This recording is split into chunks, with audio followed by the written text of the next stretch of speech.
We had a good night down in Leeds.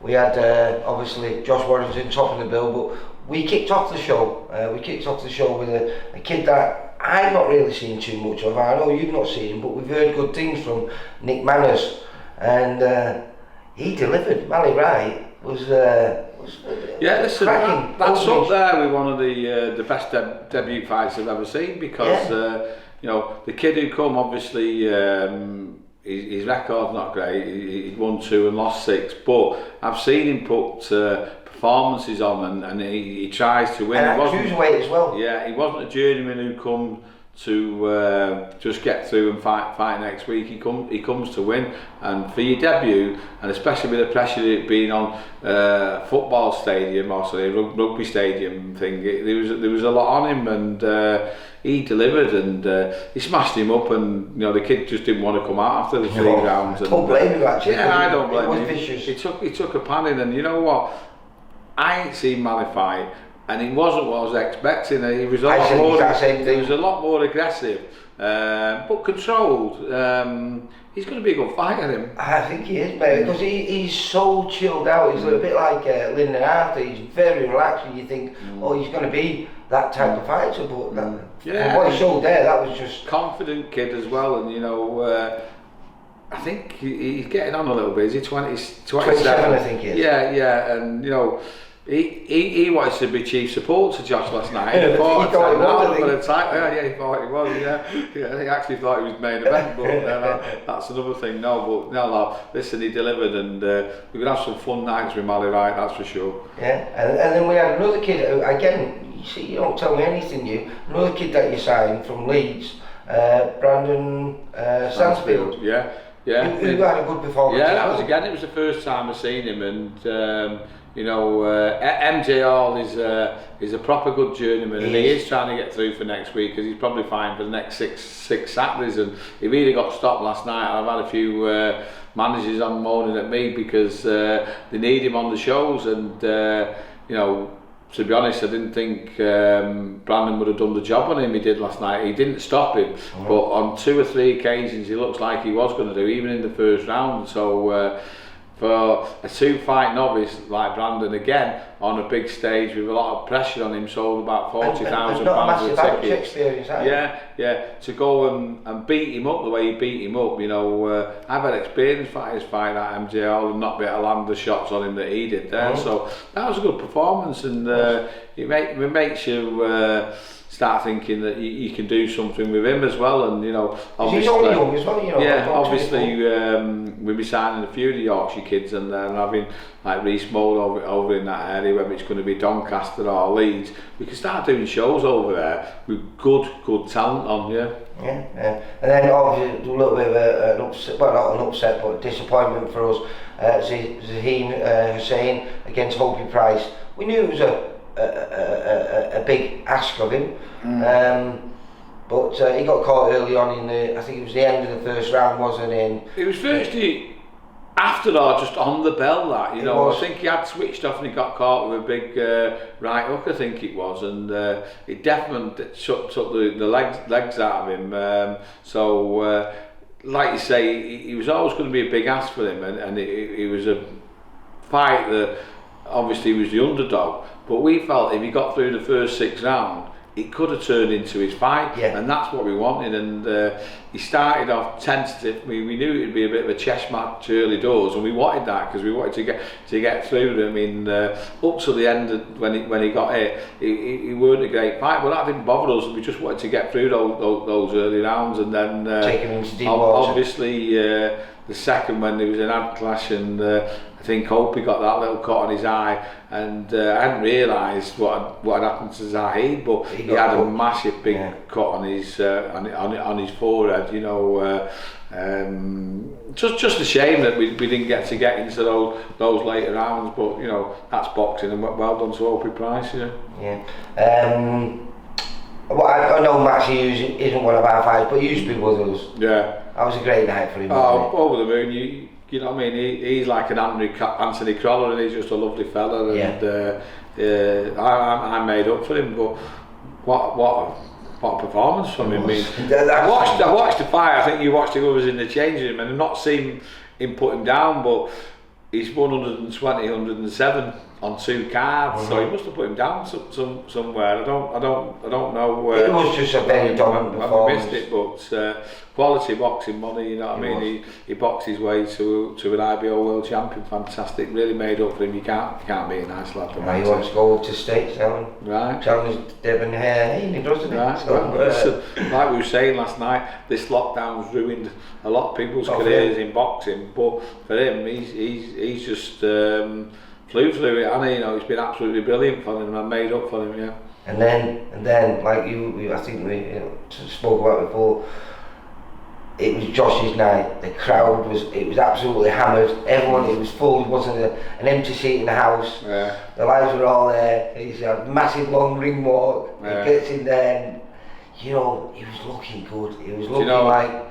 He looked great in the change rooms, physical condition, just warming up. He was punching really hard. You could see the focus in his eyes for the 2 hours he was in those changing rooms. You know, he wasn't going to lose last night, and you know, the ring walk was as good as I've ever seen. You know, and you know, you talk about events. He's done an event with 20,000 people in Leeds coming to watch him. So let's look at Joshua.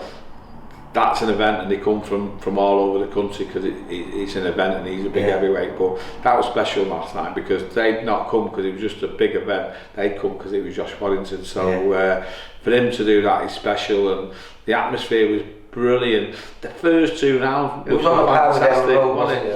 Oh, it was above L&O for me, and the 2 rounds were fantastic. Everything, you know what I mean. Josh had hurt him. He clipped Josh. There was a couple of early head clashes, and then obviously the big clash which cut him and stopped it.